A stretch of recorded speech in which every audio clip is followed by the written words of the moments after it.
night without some nitty-gritty bands singing me Fishing in the Dark. That's what I want to know. So welcome back in Wisconsin Sports on the Go with Trage. I'm your host, Trage, as we come back here on this Wednesday. And hey, this next segment of the show here is brought to you by Sport and Spine Clinic of Greenwood, Wisconsin.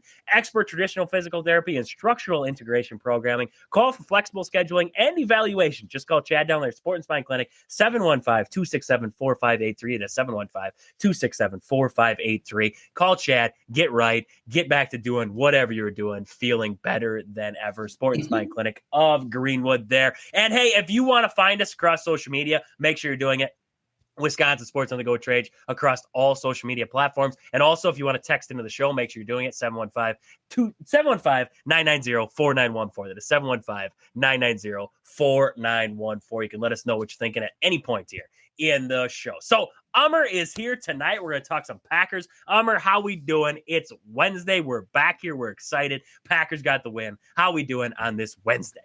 I'm absolutely great, man. I can't complain. I am still riding the high of our victory over the Lions in very profound fashion. And yeah, I think, this week has been really crazy at work. So that's been insane. But at the end of the day, just to see the amount of joy that I received, not just from Sunday, because Sunday was great. I think all Packer fans can relate. But then to see what happened on Monday night and to watch those two dysfunctional teams go at it. And it was just someone had told two sheep, and they put blindfolds on them, and they told them to graze the yard, and they didn't know what they were doing. That's what it felt like. It was amazing, to watch these two first-round pick quarterbacks who were basically being halted as the next generational talents of the NFL, and they both look pretty subpar. Yeah, I'm not gonna lie, I feel great. It seems like this weekend was just a weekend of giving us a lot of joy. How are you doing? How have you been?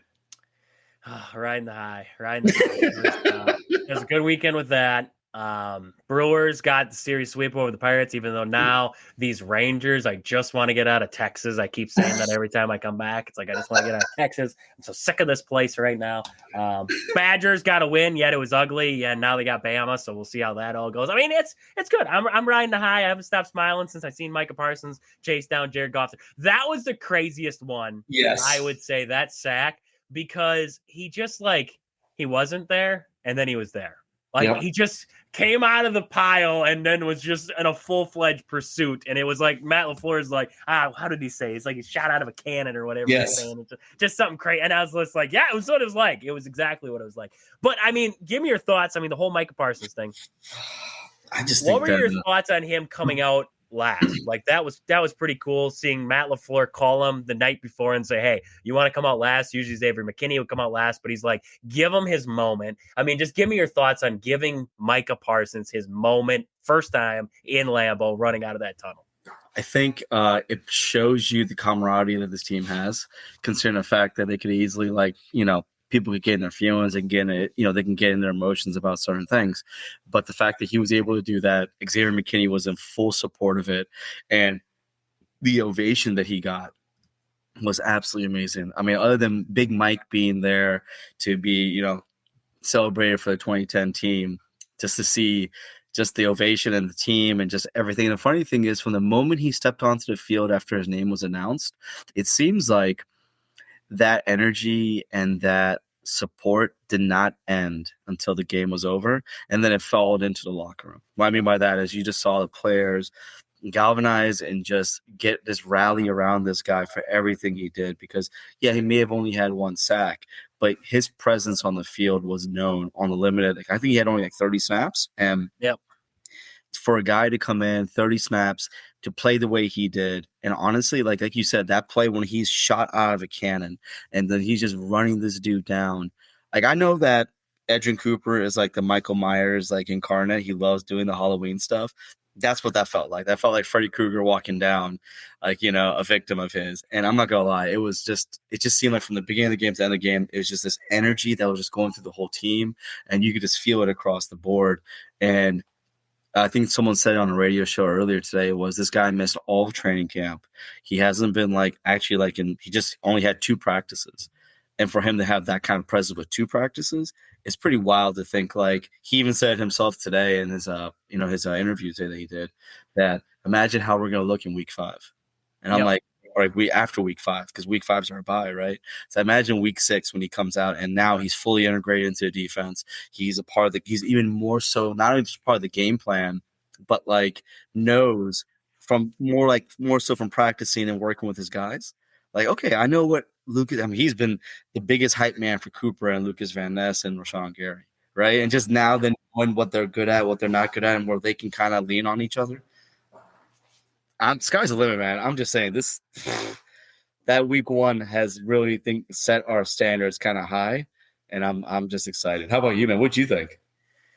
I love. Okay, so you basically just went through my next point that I was going to talk about, was the Micah Parsons effect on this team, right? The Micah Parsons effect. And we saw it in full-fledged. That Evan Williams interception was caused by Micah Parsons. He got around Sewell there, and he just caused that interception because Goff had to get rid of it fast. And then you see, I love the package. Jeff Hafley did a phenomenal job in week 1. Mm-hmm. He threw Micah Parsons on the outside. He threw Gary on the opposite, and he slid Lucas Van Ness to the inside. That was so nasty. And I love that because Lucas Van Ness could just bull rush. He could just be himself, just bull rush. Don't worry about a contained kind of component to your job. Just get the quarterback. And that's what he did. Lucas Van Ness looked 1,000 times better. Devontae Wyatt looked great. His pass rush grade actually came in at a 72. He was phenomenal, according to PFF, but he was phenomenal just watching him. Devontae Wyatt was great. Another guy that I saw that got better, Kobe Wooden. Yeah. He looked great. He looked amazing. He looked phenomenal, and he looks jacked. He looks like I see why he's starting. I now know. Like we were kind of questioning at first. We're like, how did he earn that job? Whatever.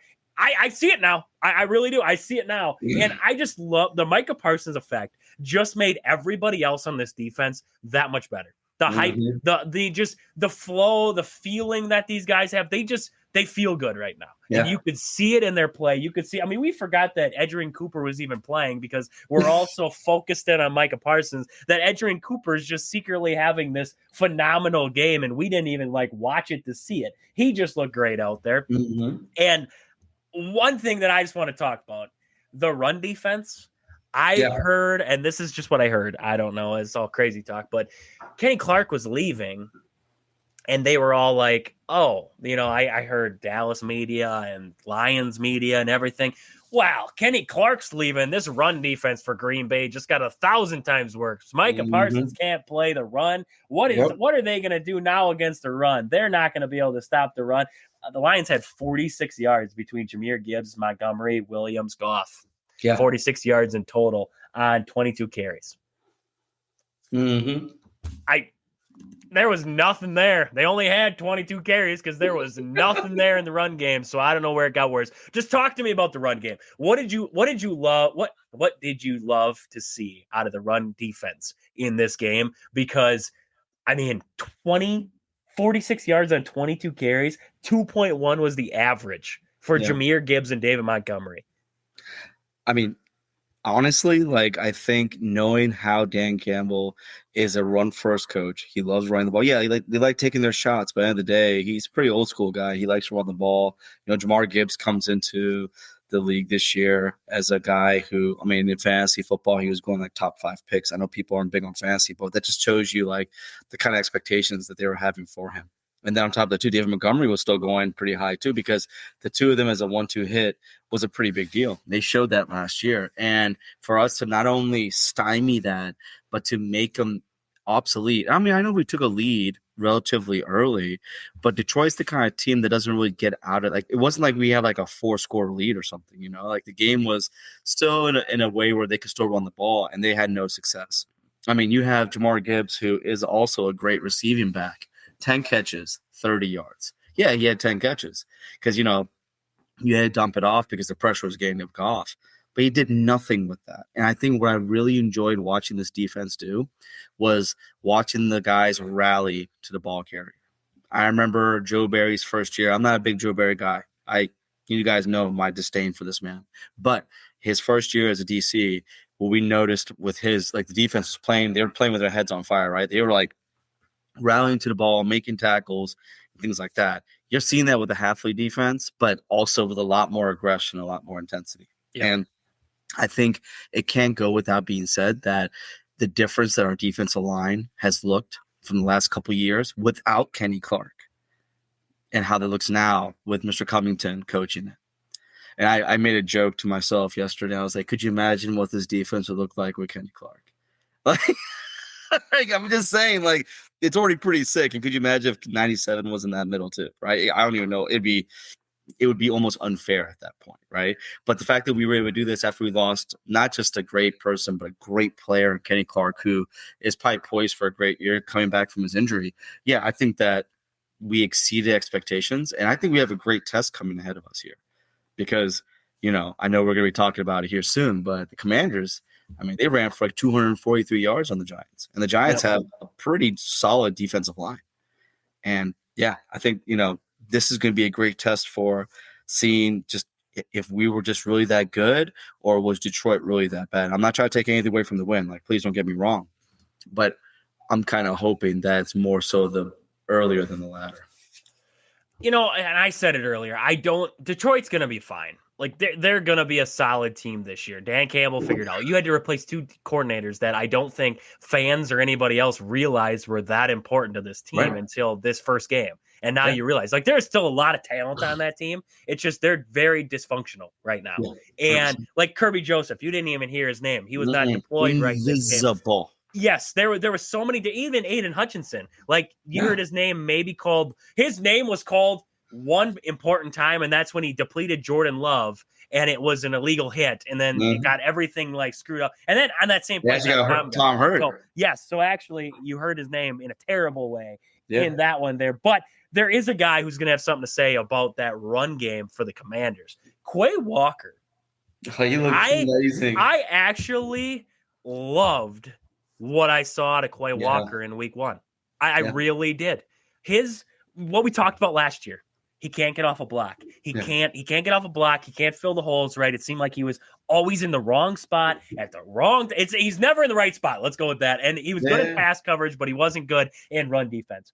I thought he was great in this game in run defense. He didn't. I don't know. Did he grade well in the run defense? 61. Sure. It wasn't great. It wasn't terrible. It was 61. He was like average. Solid. He didn't look average. Yeah. No, I don't think 61 I thought was kind of low. I thought he was pretty good in run defense. Anyways, I'll take 61. It's PFF. Sometimes it's just whatever they think. It's a little wonky. Yeah, we've talked about the pressures that they grade and everything. It can all be different. But I thought Quay Walker was great. I think Edgerrin Cooper is phenomenal. And I loved your point there about them rallying to the football. And that's the juice that we were talking about. All these guys are playing like they all need to earn a paycheck yet. Yeah. Like they haven't all earned a paycheck. Like Quay Walker is a guy who hasn't earned his paycheck. Well, was Quay extended?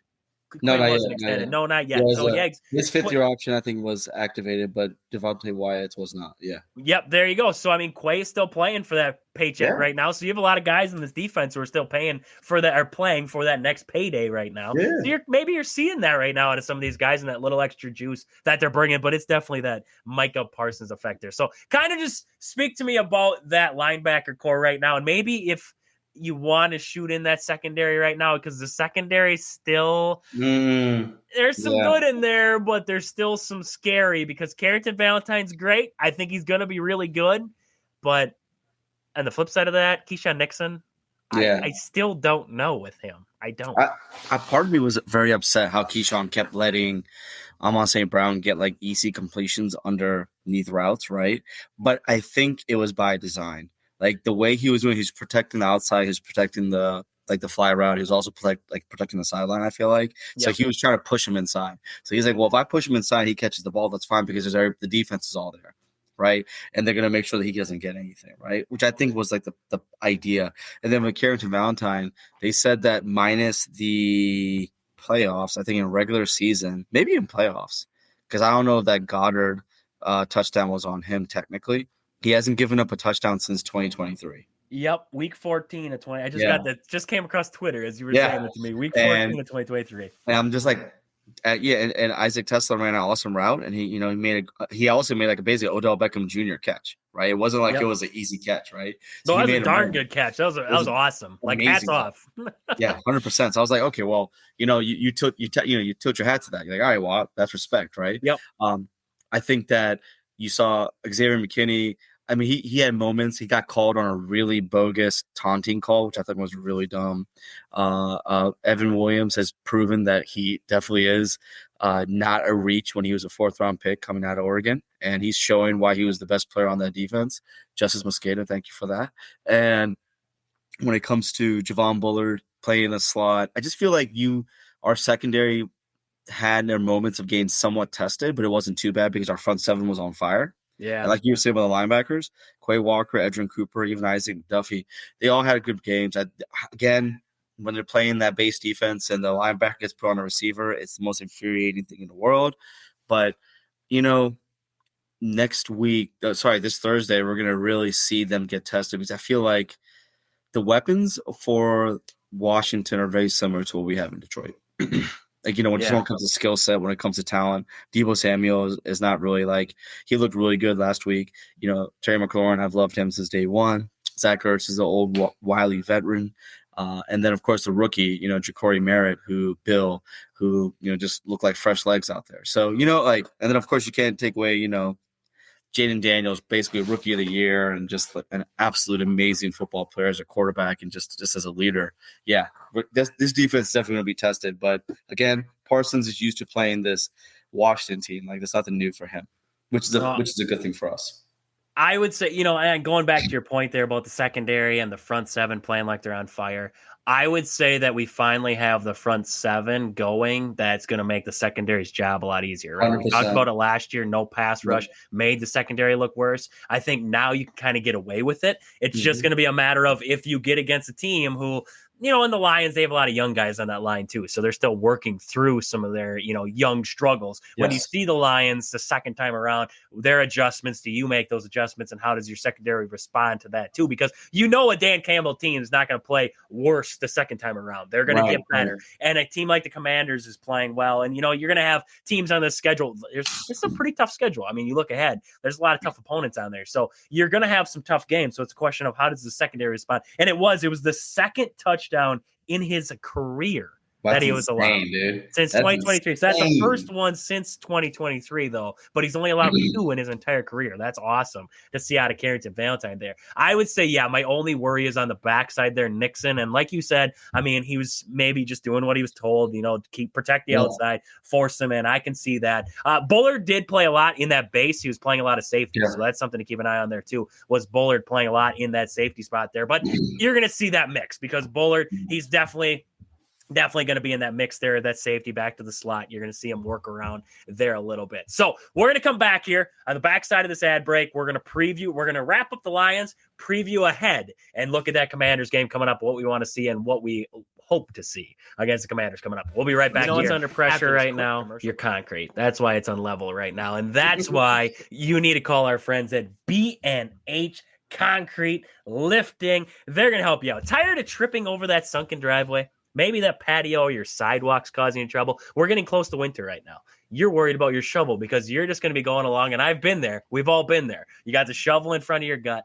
Maybe you're shoveling along. You hit that little lip, and all of a sudden, boom, there you go. Lost your breath. You pass out in the driveway. It's just a whole thing. You don't want that. Call B&H Concrete before that happens. Call them. They'll come over. They'll flatten that thing out like brand new. You'll be able to put a level out there. You'll be able to set a ball out there, and it won't roll into a little crevice. That's all you need to know. B&H Concrete Lifting. Let them help you get your concrete right. So, Elmer, back from the break here. We haven't exactly talked about the offense yet for the Green Bay Packers coming off that Lions game. We talked a lot of defense, and rightfully so. The defense was great in this one. We didn't even talk about Rashawn Gary. He was fantastic. We didn't talk about, a lot about Cooper. He was fantastic. McKinney was great. The defense was good all the way around. I don't think there was really outside of worrying about the secondary, I don't think there was a real spot on this defense where you're like, this was bad. So let's look over at the offense because there was definitely, I would say the offense was more or less the spot where you could look and say you had some issue maybe. The run game didn't really get going. Mm-mm. Josh Jacobs, I wish they could have got him downhill a little bit more. You just didn't see it in that one. So, I mean, the run game, was it a worry for you, or are you not so worried? I mean, they got him a touchdown later on in the game. He kept that streak alive there, but they just weren't able to really open up any holes for Josh Jacobs in this one to get downhill and get going. So, I mean, what were your thoughts on the run game coming off this one? I think following some of the guys that I follow on Twitter, they were saying that the linebackers are crashing really hard for Detroit. So they were doing everything they can to stop the run, no matter what, right? Even with that being said, the run blocking based on our offense line wasn't the greatest, and that Josh Jacobs does make up for a lot of it. And even he was having some struggles, right? So we did get a touchdown. But again, they were doing everything they can to kind of get us out of the run and force us to throw, which then put the ball in Jordan's hand. And he was able to light him up pretty well and be extremely efficient throwing the ball.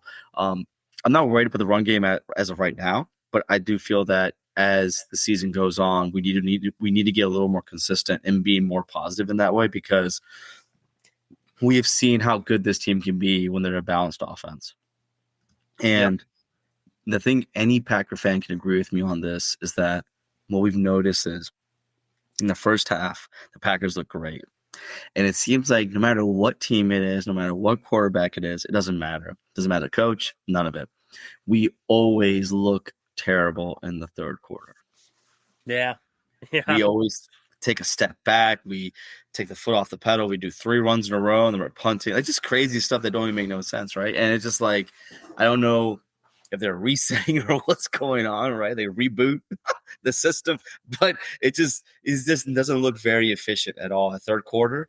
And then it seems like fourth quarter, they wake up and they get that, they kind of get their, their head out of their, and they start moving in the right direction. Yep. I have honestly, like, if you take away the actual running aspect, right, when it comes to things that they had to do, Josh Jacobs, Chris Brooks, they were absolutely amazing at pass blocking.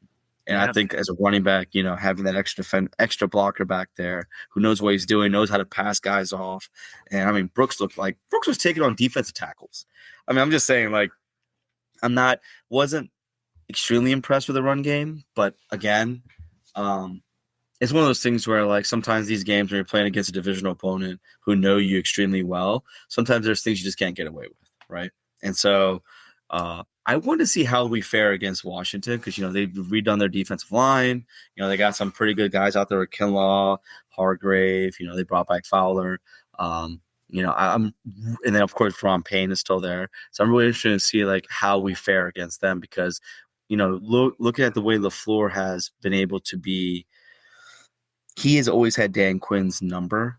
Like, anytime he's played Dan Quinn defense, he just eviscerates them. I hope I'm not, like, jinxing us here, knock on wood, but he just finds a way to be able to kind of expose Dan Quinn's defenses. So it'll be interesting to see if he can keep that streak going. Yeah. No, and you mentioned blocking there, and I do agree. I love the blocking, Chris Brooks and Josh Jacobs in that game. And I did see a couple video. They did, I watched the game, but I was watching a video of Chris Brooks taking on some of those defensive tackles coming through. I'm like, he did a pretty darn good job too of keeping them out of there. But looking at the switch, so Zach Tom gets hurt on that about earlier, and Kennard comes in. I thought Kennard played really well. I agree. Really well in that game, and against some pretty good pass rush too. So it's going to make it interesting when we do see, Zach Tom come back, what they do. Because if he's going to be out against the Commanders, you expect we're going to see Kennard again. Yep. If Kennard plays well again, I mean, you're going to see maybe some guys moving around, moving pieces again. We could maybe see it again. We saw Jordan Morgan kind of moving around in there. So maybe we see some more movement in there. I don't know. We'll see what happens with that one there. This offense, though, I mean, they look good. Jordan Love looked good. He was making Jordan Love made some darn good throws in this game. That throw to Reed, that was money. That was nasty. Dobbs was awesome. That one deep one there. Mm-hmm. I think he had another big throw. I can't remember. The Kraft throw, touchdown over the middle there. That was money. Kraft. I thought the only knock you could give Jordan Love was he once again took some shots, and I don't know if you can really. He took some shots where he could have just. And we ran. He looked like silly body running out there, like, bro, like, oh my gosh, like. I mean, he had some throws where it's like he took the shot, but he could have just dumped her to Kraft for a good 10, 15 yards and been fine. Oh no, I know exactly what was Zach. Tucker Kraft was open right underneath, and he went deep, and I was like, it's those like things where he's he's a highly aggressive quarterback, right? Where Yep. we're not always used to that because, Rodgers had his moments, but a lot of times he would be a little more conservative. So, like you said, he just needs to kind of like sometimes just take the gimme instead of trying to take the, go for 6 every time. That's why I was okay with that second half. A lot of people are like, why didn't the Packers blow them out? Because it was like they were on that way to it, and they kind of went conservative. And I was like, I'm okay with that because Jordan Love, I love him. He makes good throws. He can be a dominant, great quarterback, but sometimes he gets crazy. Yeah. And if he got too crazy with it, as we saw, there was that interception that he did throw that got called back. And then he had the odd one that he threw out the Kraft that Anzalone had in his hands and dropped it. And it's like, that's the Jordan Love that you get scared of making those bad decisions. So you're glad that those got called back. It's not going to show up on his box score, but we remembered those and we're like, okay, now we maybe see why Matt LaFleur said, let's go conservative a little bit here in the second half, kind of just not put the brake on because you don't want to put the brake on completely, but maybe don't get crazy with it and just because the defense was playing so well. Why would you force the number? Why would you force it? The defense is playing so great until they stop playing great, and you have Daniel Whelan who can flip the field so easily. Why get crazy with it? Just let those things work themselves out. So I was okay. I mean, with the concern, so all in all, were you okay? Second half, it seemed like I don't know if they got conservative, but it seemed like they kind of slowed down. Were you okay with that in that second half? Yeah, because at the end of the day, they weren't giving up anything on defense. And with your right tackle being out and you want to make sure that you're protecting Jordan too, yeah, I'm okay with that. I mean, it was one of those times where, Belton got a couple snaps at right tackle, so I was fine with that as well. But at the end of the day, you had the game in the bag. You were pretty confident with the way things were going. Yeah, why try to sit there and I'll think about it like this too. You don't want to put too much on tape. It's week one. You want to keep teams guessing a little bit. You don't want to put everything out there. So, again, I think in the past we've had situations where in the second half the defense starts hemorrhaging a little bit, and then your offense has to come back and try to play better, or like we saw last year where the defense played well in the first half, we would get behind early in the first half, and then the defense will wake up in the second half, but now you're down 4 scores and your offense needs to now play catch up, right? Yeah. So this is one of the few times where in the last 2-3 years where we were able to not only score first on Detroit, but then also stymie them at the same time too. I haven't seen us have a complete game like this in a very long time. That's I think most encouraging thing with everything. No, it's been like a year or two. It's at been least, a while. It's been a while. Detroit comes to Green Bay and they basically made it like Ford Field Jr. It was embarrassing. Yep. So much Honolulu blue in the stands too. It was just like, Matt LaFleur, I love how he was fighting. Yeah, when he called that out, I was like, my man, I appreciate it. I was all for it. I was like, you do it, man. You tell him because it is a problem. It is definitely a problem. And I know there's a lot of fans out there who don't want to hear it, but you got to stop selling your tickets off to Lions fans. I mean, just because they're going to pay top dollar for it, I don't care. Of course. And my thing is I understand everyone's hurting for money, but man, there's something about the lore of Green Bay when you come to Green Bay and you just see in the stands our colors only. You may see a little bit of other team, but very rarely. And over the last few years, that has really kind of taken a turn, which I don't like at all. It's what makes Philly Philly. It really is. You get them crazy, 100%. terrible fans up there, like that lady who stole that home run ball from that poor kid, and it's just like just like you got those fans out there, and that's what makes them great. That was like Philly on Philly hate too. That was like Philly on Philly fan. Like Philly fans don't know what to hate sometimes. Yeah, exactly.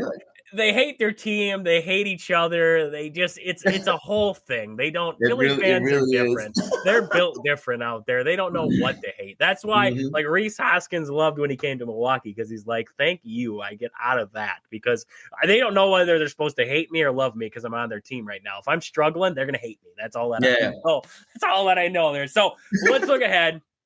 Commanders coming up here tomorrow. That's going to be a big game. The first Thursday night game, or not first Thursday night, but first Thursday night for the Packers there. It's the first one on Prime, isn't it? I believe. Yes, it is. First one there. So, you get to watch it on fantastic Amazon Prime. So great for everybody who gets to do that. But what are we looking at? So what do we want to see against this Commanders team from the Green Bay Packers? I think on offense, I kind of want to see them continue pushing the ball downfield, trying to be aggressive, and trying to dictate to the defense how they want to go about this game. I think this is our defense. If it keeps playing the way it is, you can take your shots. You can make a couple mistakes. So you have a defense that can help make up for it, right? They said, like, Jason Wilde had a great thing on one of his shows just recently. He said that how Latroy Butler and Reggie White and those guys would tell Favre, hey, you play your game. Don't worry about making mistakes. Don't worry about making interceptions. We'll get you the ball back. And more often than not, they did. And I feel like you're going to see maybe a little bit of that in Green Bay on offense. And on defense, I kind of just want to see us find a way to contain Jaden Daniels, right? Because he is a superstar. If he's not a superstar already, he's a superstar to make it, right? And he has a very, like, almost like eloquent way that he plays. And I mean that I'm a big LSU guy anyways. I'm a big Jaden Daniels guy, but just the way he plays, it's like almost like he's graceful out there. And we have to take full advantage of their offense line. Their offense line is young. They have a couple rookies starting. You know, Brandon Coleman's a first-year guy. You have Josh Connolly Jr., rookie at the right tackle spot. You need to take advantage of these guys. And, you know, Cliff Kingsbury is a good play caller, but LaFleur, again, he's had his way with Quinn and with Kingsbury. So I'm hoping that we can continue that success. What do you think? What do you think are our best shots here? I want to see the run game get going. I really do. I know we're talking a lot of crap about him right now, and I know this is a good commander. What we saw in week 1, at least, and it was against the Giants. But, I mean, we saw a pretty good run defense. I want to see this Packers team come out and own the line of scrimmage. I don't care. And, you know, Matt LaFleur, I thought he did a good job play calling, but I thought he could have done a better job trying to spread it out a little bit, maybe. Trying to spread it out for Josh Jacobs, trying to, you know, extend the defense, right? And I think that's where they got to get in this game. You have to get Josh Jacobs involved, because if you're in a playoff game against the Commanders, if they can just sit on your pass, that's where Jordan Love might get scary. So you got to be able to rely on a big back like Josh Jacobs to help carry the load, to help carry this team where you want it to go. So I'm looking at the run game. I'm looking at this offensive line, and I'm saying, all right, show me what you got. Elgton Jenkins, you want to get all this money, show me what you got. Kennard, you want to earn some playing time, show me what you have here. Sean Ryan, I mean, all these guys, they're kind of all in that limbo right now. Show me what you got out there, and we're going to see who's going to make their money's worth right now. So that's where I'm kind of at right now, is I want to see this offensive line earn it, because the pass, they did pretty good pass block. I mean, the pass block was pretty darn good, because like we said, Aiden Hutchinson and et cetera, we didn't hear a lot about them. So the pass block, pretty darn good. Run block, I mean, it wasn't terrible. I'm not saying it was terrible. There were some moments, but it just never really got going. And I just want to see them become road graders. I just want to see a game where they just come out and play bully ball, own the line of scrimmage, own the trenches. You win it in the trenches, you work your way out. I want to see them win in the trenches, because I know the defense can, and I want to see that again. I know the defense can. I want to see this offense own the trenches, and from there, then we see the pass game get going. Then we see all this stuff happen here. So that's where I'm at right now. But before I let you go, we saw some news, and I just want to break it down really fast here, because I got to get going here, because I got to get to the back from a break, talk a little Brewers, get out of here for the day. Christian Watson gets signed to an extension, 1-year extension there. No Dobbs extension, no nothing like that, but a Christian Watson extension. Just give me your thoughts. Just quick thoughts on that. I love it. He was supposed to be Goody's first-round wide receiver pick, but the Minnesota Vikings didn't want to play ball. So then he was the first pick of the second round. He signed him to a $13 million extension. So he's good until basically 2026. Gives him a chance to come back from his ACL and not have to feel like he's like in a lame duck year, I guess you would say, right? And gives an opportunity to show that he's healthy, and then maybe earn even a bigger contract. Easton Butler just put out something saying that multiple teams have reached out to Green Bay asking for the availability of Romeo Dobbs, and that there's like 2 offers on the table right now. I say no thank you. I think that Dobbs and Love have a great connection. But I think when we come back after the bye week and we see Watson, Golden, Reed, and Dobbs out there in a 4 wide receiver split with Tucker Kraft, I can't wait. You talk about speed on speed on speed with reliability. Let's go. And you're talking Wicks and Musgrave yet. You guys, I didn't bring them into it yet. They're in the wings waiting. So for me, I think it's a great signing. I think he has proven, Watson has proven time and time again, he's not just an amazing person on the field. He does everything correctly off the field, during interviews. He's just an ultimate team player. For a guy who could really probably get really upset and mad about not getting the ball, this and that. He's not a diva. And, I know that gets thrown out a lot for receivers, but he's just a really good team, plays a glue guy. He's the kind of dude that he's the right dude that you have for your culture. And I think you reward people like that. Yeah. No, I agree. I like it there. So, Elmer, I got to run here. Let the people know where to find you out there across social media. Absolutely. Twitter, you can find me at AMAR3455. Trey and I are bringing back Coast to Coast Packers. We're setting up the show right now, and hopefully we're going to have something going on. Probably Friday, we'll have our first show back after a long hiatus, and then get our socials out there and all that stuff. So we're looking forward to that. And Trey, as always, man, thank you for having me, man. Of course, as always there. We love having you on the show here. And make sure you're checking out their Coast to Coast Packers here this Friday. I'll make sure to share it on the Facebook page. So we'll be back after the quick ad break. We're going to wrap it up for the day. On the backside of the ad break, we'll be right back here on Wisconsin Sports and the Goat Rage.